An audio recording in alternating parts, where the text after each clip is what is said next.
Olá, alunos, sejam todos bem-vindos a mais uma aula de informática resolvendo questões para o concurso DPEM 2020. E nessa aula nós vamos continuar, claro, resolvendo várias questões, mas lembrando que quem desejar adquirir o nosso curso com o conteúdo de informática pode acessar o nosso site. O endereço é veonconcurso.com.br e o link para acesso está aqui na descrição desse vídeo.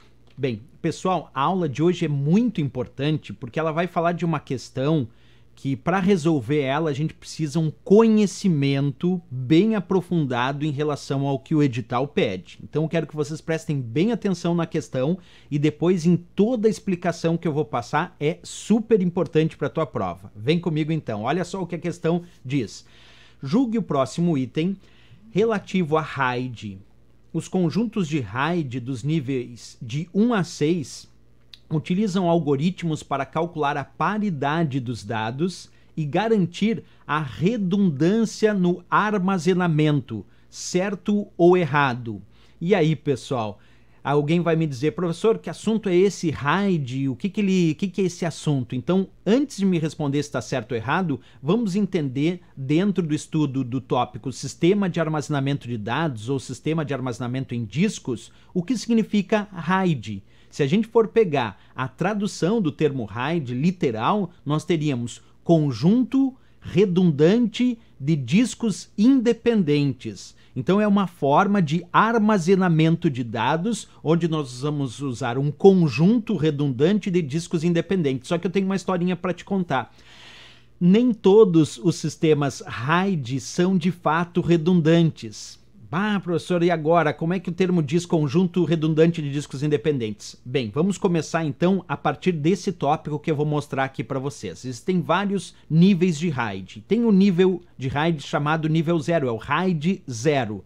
Nesse tipo de arranjo para armazenamento de dados, nós vamos usar dois discos. Observa o disco 1, imagina um disco rígido 1 e o disco rígido 2, certo? Então nós vamos utilizar um disco extra em paralelo, dividindo a informação através dos dois discos disponíveis. Isso quer dizer que num sistema RAID 0, quando eu peço para gravar dados, ele vai gravar dessa maneira, ó, o bloco 1 dos dados aqui no disco 1 e o bloco 2 no disco 2. O bloco 3 no disco 1, o bloco 4 no disco 2, o bloco 5 no disco 1, o bloco 6 de dados no disco 2, o bloco 7 no disco 1, o bloco 8 no disco 2. Percebe que nesse caso eu estou usando justamente um disco extra, que é o disco 2, paralelo, e estou dividindo as informações através dos discos disponíveis. Alguém me diria, professor, mas que vantagem é essa do RAID 0? A vantagem é a velocidade na gravação dos dados e também na leitura. Porque se eu tenho dois discos rígidos, eu pego e divido isso em bloco 1 e bloco 2. Bloco 1 no disco 1 e bloco 2 no disco 2, quer dizer que eu consigo rapidamente gravar aquele dado, porque eu estou usando dois discos rígidos para gravar.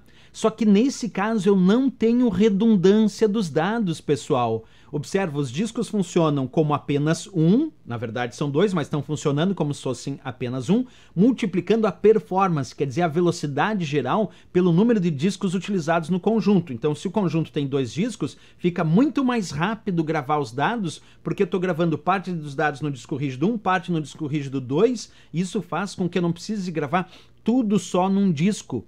Ah, mas aí não tem redundância. Se eu perder aqui os dados do disco 1, eu não vou ter dados no disco 2 para recuperar Então, esse que é o problema. Percebe que o RAID 0 não apresenta redundância dos dados. E aí alguém pode me perguntar, tudo bem, se o objetivo é aumentar o desempenho, e ele não utiliza redundância de dados ou nem paridade para verificação de erros, por exemplo, então, nesse caso, eu pergunto, o que é redundância? Já que o próprio termo RAID diz que a ideia é de redundância, mas RAID 0 não apresenta redundância. Então vamos lá. Redundância é garantir a utilização sem interrupções de serviços ou de evitar a perda de dados. No nosso caso tem a ver com perda de dados. Aqui eu estou dando o termo redundância de uma forma geral. Por exemplo, fontes de energia alternativas para garantir redundância de energia. Se acabar a energia elétrica aqui da minha casa, eu tenho, por exemplo, um no-break que tem baterias e que mantém o computador ligado.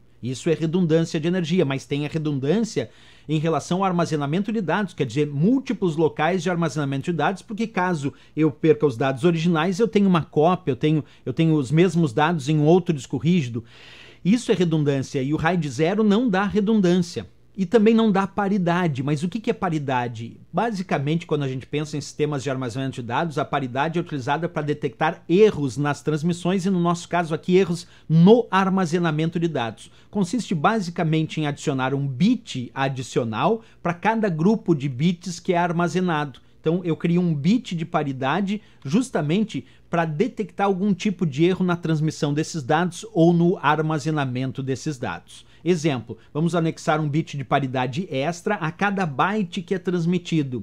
E aí um erro pode ser detectado se a paridade do byte não coincidir com o bit de paridade. Então é para detecção de erros à paridade. Pois bem, como eu disse, o RAID 0 não dá redundância e não dá paridade. A partir de onde que a gente começa a ter algumas situações que devem ser observadas? Observa, o RAID 1, ele faz a replicação dos dados. Opa, aí já temos redundância então. No RAID 1 nós temos aqui, ó, disco 1 e disco 2. Mas ele vai possibilitar que os dois discos, ou mais discos, se eu quiser, é claro, possuam exatamente o mesmo conteúdo, tornando um disco a cópia idêntica do outro. Olha só, quando eu pedi para gravar dados aqui em RAID 1, eu tenho dois discos, disco rígido 1 e disco rígido 2. Ele já se encarregou gravar bloco 1 no disco 1 e o mesmo bloco 1 no disco 2. Bloco 2 no disco 2 e o mesmo bloco 2 no disco 2 também. Bloco 3 no disco 1 e o mesmo bloco 3 no disco 2. Bloco 4 no disco 1 e o mesmo bloco 4 no disco 2. Quer dizer, ele está fazendo com que eu tenha, nesse caso, dois discos exatamente com o mesmo conteúdo, tornando um a cópia idêntica do outro. Então quer dizer que se esse disco rígido 1 falhar, ele assume automaticamente o disco 2, porque tem lá os mesmos dados. Sendo assim, nós podemos imaginar que RAID 1 viabiliza um backup, uma cópia de segurança pronta para ser utilizada, né? Viabiliza um backup pronto para ser utilizado à medida que falhar o disco 1, já assume o disco 2, ou se falhar o disco 2, assume o disco 1. Então é como se fosse um backup instantâneo. Então ele vai ser sim utilizado quando a preocupação nesse caso é a confiabilidade dos dados gravados. É aí que vamos utilizar RAID 1. Portanto, aqui nós temos redundância, como o próprio nome do RAID indica, né? Agora, ele não utiliza paridade, esse é um ponto importante. Embora o RAID 1 dê redundância, paridade ele não dá. E se ele não dá paridade, então, se houver algum erro, nós podemos ter algum problema aí, né? Porque ele não utiliza paridade para detecção de erros ou falhas. Agora, e o RAID 2? Basicamente, a gente pode imaginar o RAID 2 como similar ao RAID 0, mas ele vai possuir um algoritmo chamado ECC, que é um código de correção de erros, que é a informação de controle de erros no lugar da paridade. Então, o RAID 2 ainda não usa paridade para detectar erros, ele vai usar um algoritmo, que é um código de correção de erros, para conseguir fazer o controle de erros no lugar da paridade. Então, o RAID 2 parecido aí com o RAID 0, só que com um código de correção de erros, um algoritmo ECC em vez de paridade. Então, também não vai usar paridade aí. Professor, quando é que a gente começa a usar a paridade? Vamos começar a pensar comigo aqui, ó. Eu vou mostrar para vocês aí a imagem, até vou sair um pouquinho da tela agora, senão eu fico por cima aqui da imagem e atrapalho vocês. O RAID 3 utiliza um bit de paridade que vai ser computado para cada palavra de dados e vai ser escrito em uma unidade, em um drive, em um disco separado só para paridade. Então percebe que quando a gente tem RAID 3, se armazena aqui, ó. A1, A2, A3, A4, A5, A6, B1, B2, B3, B4, B5, B6. Perfeito. Aqui eu armazeno os dados em vários discos, disco 1, disco 2, disco 3. Mas tem um disco 4 que é específico para armazenar os bits de paridade. Observa, aqui no disco 4, ó, eu tenho a paridade A de 1 a 3. Então, A1, A2 e A3 tem aqui paridade nessa posição. De A4 até A6, eu tenho a paridade A de 4 a 6 nesse disco 4, nessa posição. E para a paridade de aqui de B1 até B3, eu tenho uma outra posição de paridade. E aqui para B4 até B6, uma outra posição de paridade. Isso significa dizer que ele vai criar, sim, um bit de paridade, que vai ser computado para cada palavra de dados que é escrito, mas é muito importante dizer que ele vai fazer isso em um disco separado. Então, quando a gente tem o RAID 3, a paridade fica em um disco separado. E para que serve, professor, a paridade? Para a detecção de erros, para tornar esse sistema tolerante a falhas. Essa é a grande vantagem. Pois bem, aí existe também o RAID 4. No caso do RAID 4, ele vai dividir os dados entre os discos e um dos discos é exclusivo para paridade. Perfeito, professor. Mas e aí, qual é a vantagem? Que aqui nós temos a paridade A, a paridade B, a paridade C e a paridade D, mas para cada uma dessas posições aqui. Em vez de ser como é no RAID 3 lá, que é bem parecido a ideia, né? Mas no RAID 3, se vocês voltarem um pouquinho lá, a gente tinha paridade de 1 a 3, de 4 a 6, de 1 a 3, de 4 a 6, tanto para A quanto para B. Aqui nós vamos ter uma posição de paridade para cada um desses. Então eu tenho A e aí eu tenho a paridade A. Aí eu tenho a paridade B para todos de B, a paridade C para todos de C, a paridade D para todos de C, certo? Então, em possíveis falhas de um disco, os dados podem ser reconstruídos através da paridade calculada dos outros discos. Então, se tiver alguma falha em um dos discos, se calcula a paridade para reconstruir e isso torna ele, claro, muito tolerante a falhas. Uma das grandes vantagens aí do RAID 4. Já o RAID 5, se a gente pegar a ideia, também vou sair da tela para não atrapalhar vocês, muda um pouquinho, mas também trabalha com paridade. As informações sobre paridade para os dados são distribuídas ao longo de todos os discos. Percebe aqui que quando é o RAID 5, eu tenho a 1, a 2 e a 3 e tenho uma posição só para paridade. Aqui eu tenho B1, B2 e A4 e uma outra posição para paridade. C1, B3, B4, outra posição para paridade. E aqui C2, C3, C4, outra posição. Quer dizer, as informações sobre paridade para os dados são distribuídas ao longo de todos os discos. Diferente do que a gente tinha no RAID 3 e no RAID 4, onde nós tínhamos um disco separado só para paridade. Aqui não. Eu tenho posição de paridade no disco 1, posição de paridade no disco 2, posição de paridade no disco 3, posição de paridade também no disco 4. Apresenta boa tolerância a falhas, só que uma das grandes vantagens do RAID 5 sobre o RAID 4 é que ele apresenta um desempenho melhor. A tolerância a falhas do RAID 4 e do RAID 5 é similar, mas a vantagem do RAID 5 sobre o RAID 4 é que ele apresenta melhor tolerância, melhor desempenho. A tolerância a falhas é similar. O desempenho para acessar os dados e para armazenar esses dados é que é melhor no RAID 5 e o RAID 4. Agora, ele é mais difícil de implantar. Então, ele é mais difícil de implantar se comparado aí à ideia do RAID 4. E o RAID 6, que é o último que eu vou explicar aqui, é na verdade similar ao RAID 5, porém usa o dobro de bits de paridade, garantindo a integridade dos dados caso até 2 discos apresentarem falhas ao mesmo tempo. O RAID 6, então, ele é mais tolerante a falhas ainda que o RAID 5 e que o RAID 4, porque ele tem o dobro de bits de paridade, então até 2 discos podem falhar que ele vai conseguir ser tolerante a essas falhas. Perfeito, pessoal. Depois de toda essa explicação bem importante, nós podemos voltar agora à questão que disse: julgue os próximos itens relativos a RAID, os conjuntos de RAID dos níveis de 1 a 6. 1 a 6. Utilizam algoritmos para calcular a paridade dos dados e garantir a redundância do armazenamento?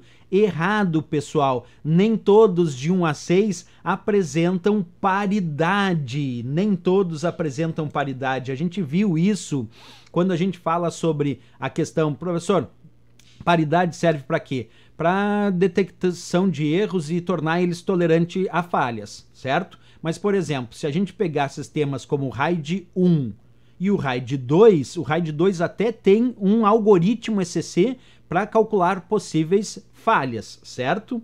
Mas ele não tem paridade. E o RAID 1 também não. Vamos voltar nisso só para lembrar um pouquinho então, ó, vou voltar lá. O RAID 0 eu nem vou comentar agora direto, porque quando a gente fala do RAID 0, o que a gente estava discutindo aqui? Que o RAID 0 não tinha paridade, não tinha nem redundância. Então o RAID 1 que passa a ter redundância, então a partir do RAID 1 eu tenho redundância, no RAID 0 eu não tenho, então até aí tudo bem, mas observa que quando a gente fala do RAID 1, ele permite vislumbrar a ideia de um backup pronto para ser utilizado, portanto redundância, né, utilizado quando a preocupação é a confiabilidade dos dados gravados, mas olha só esse slidezinho que eu mostrei antes, não utiliza paridade. RAID 1 não utiliza paridade. E o RAID 2, que é similar lá ao RAID 0, ele também não tem paridade.